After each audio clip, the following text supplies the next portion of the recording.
the scenes when you execute an insert statement or an update statement. Okay. So for example, you can imagine that you want to maintain, let's say, an audit log for banks, right? So let's say that you want to maintain an audit log for banks, and every time you change the balance, you change the user's address, you change the loan amount, whatever you have, maybe maintain a separate audit log table that is essentially whatever changes are made to the database using insert and delete statements. You basically make a note in a different table, in the audit log table, let's say, that would have those entries of what went on in your bank, right? So you as a user are still just inserting something into the bank table, but behind the scenes, someone has maybe written a trigger that basically takes your query and makes an entry in the audit log for you. You are not doing it on your own. It is being executed automatically behind the scenes just because there was a trigger tied up with an insert call for a bank account, right? Okay. So essentially, this allows us to uh, uh, make sure not just the audit log, but essentially this allows us to do some other things that we would want the database to do automatically once a certain value is inserted. So this would be one way of handling these sort of things. But you can also imagine that if we do really want an audit log, we could also do sort of the same thing in our application, right? Instead of just writing a trigger for it, we can write a program that whenever we insert something through the program, that program also makes an entry in another table, and using an insert statement, maybe an audit log table that maintains all the changes that was made. So usually it is preferred that so you can, there is no restriction on that, and you can actually use an application, as we talked about, to update the log directly. But you can also imagine the case that if there are some changes to the database, or if there are some changes to the code base, you might be easy, it might be easy to forget to update an audit log or change that code for the program as well.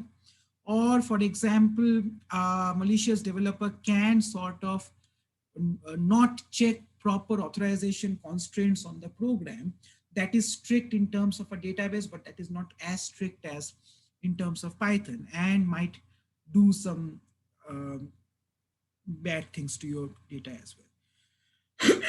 So on that note, does anybody know about this thing? So let's say, um, okay, so does anybody know how to get an input from a user in Python? I'm not sure if this would work. Let's see. So input, I believe it is some name, right? So what happens if I do?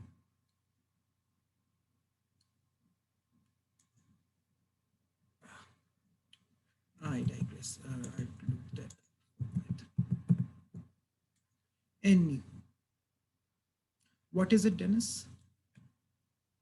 Do you remember? Ah,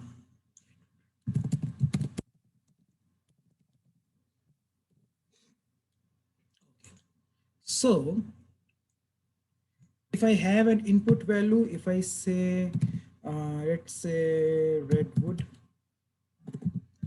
it gets me the balances for redwood, right? That works out.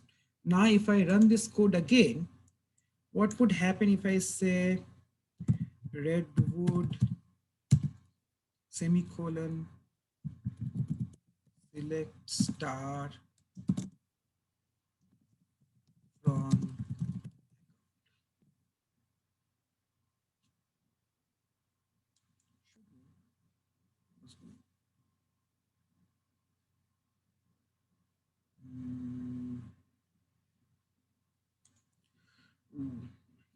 give me a second.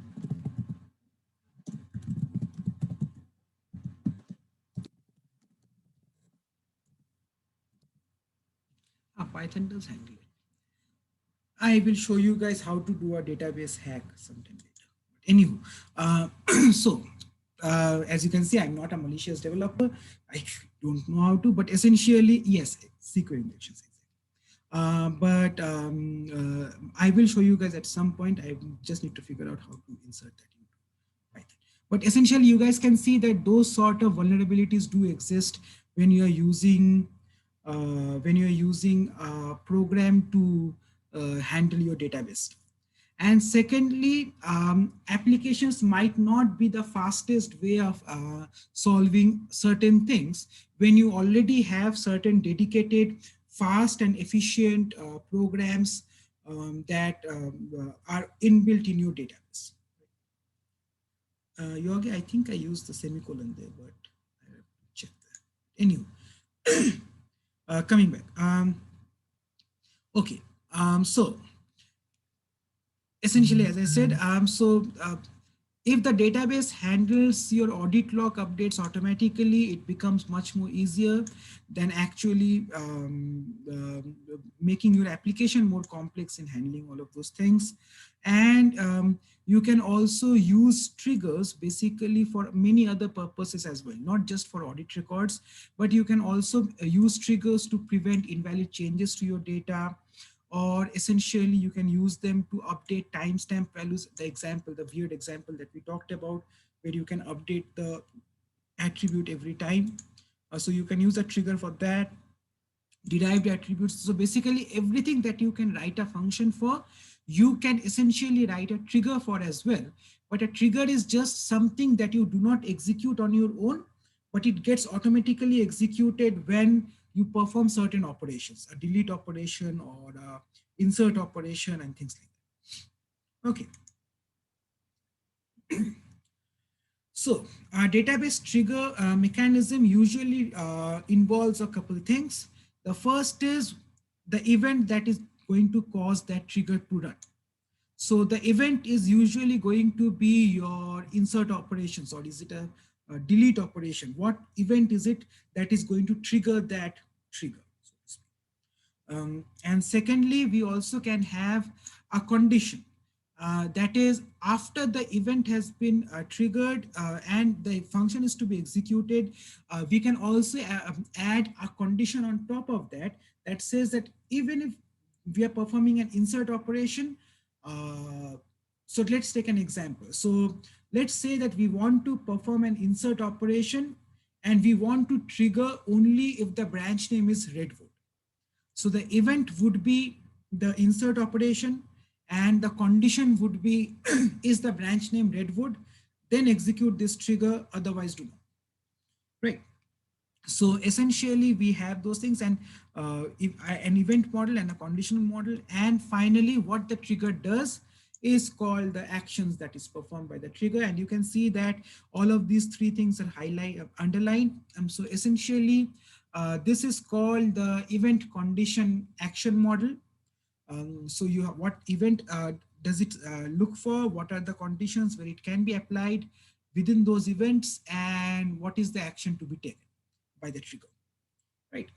So in general, it is also known as the event action model, because many databases do not actually support conditions. For example, MySQL does not support conditions to be satisfied before the trigger to execute.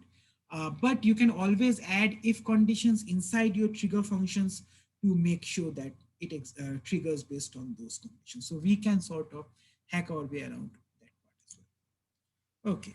Any questions about the event condition action model? Is the trigger mechanism sort of making sense as to what we are trying to do?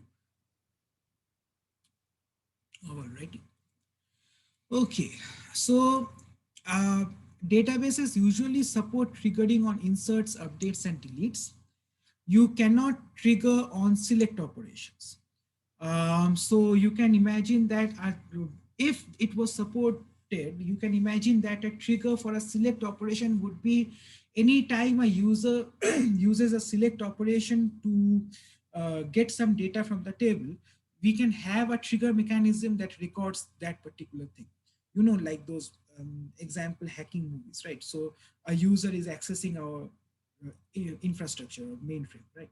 So that usually is not the case, and because many databases, most databases actually do not allow selecting, triggering on selects, based mainly because select operations occur so frequently that it would actually slow down the database a lot, in order to run the trigger for every select operation. Um, Ooh, very good question. It has to be Yogesh. So the Yogesh question is, does the trigger code have to be internal SQL code or can it be external SQL code? So it has to be internal SQL code that is to be executed. But there are many functions. If you want to access a file, if you want to write something, there are functions out there in SQL that would allow you to do that.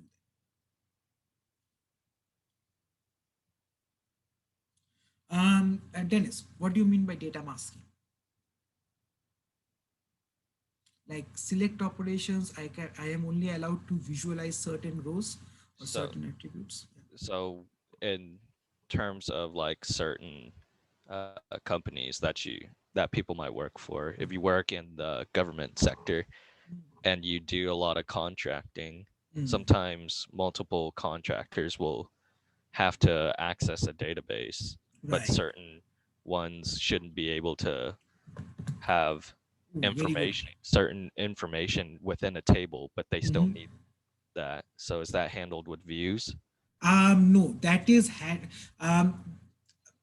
so you have to imagine this thing that can be handled with views or functions or something, but not triggers. Triggers is a different matter, but yes, in a sense that as well. But remember that we do not want to control, if it is really sensitive information, we do not want to control what the user sees using a view. It would be better Yeah, if we actually make the tables themselves hidden from that user. right. Right. So we will talk about table privileges and column privileges as well. Let us get through these things, and we will talk about the security component of this thing, and we will come to that. Very good question. Just keep that in mind. We will get an answer to that. Okay. Coming back. Commercial databases support triggering on many other operations, not just insert, select, inserts, updates, or deletes. For example, Oracle allows you to have a triggering mechanism for user login, logout, anything. You can even have a triggering mechanism for creating a new user. So if a new user is created, create this bunch of tables for that user and populate that table with these results before even the user gets logged first time login, right? So you can see that there are many benefits of this type of triggers, right? Okay. So for simplicity, we will just discuss about, modifying triggers. So DML type of triggers. We won't look into login, logout triggers. Okay. So a trigger can typically execute either before or after the triggering event, right? So these are called either before triggers or after triggers.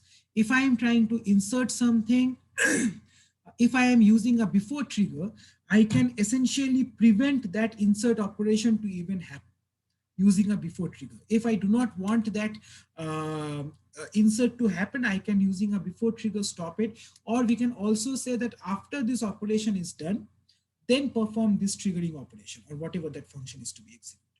Um, on some databases, I believe Postgres also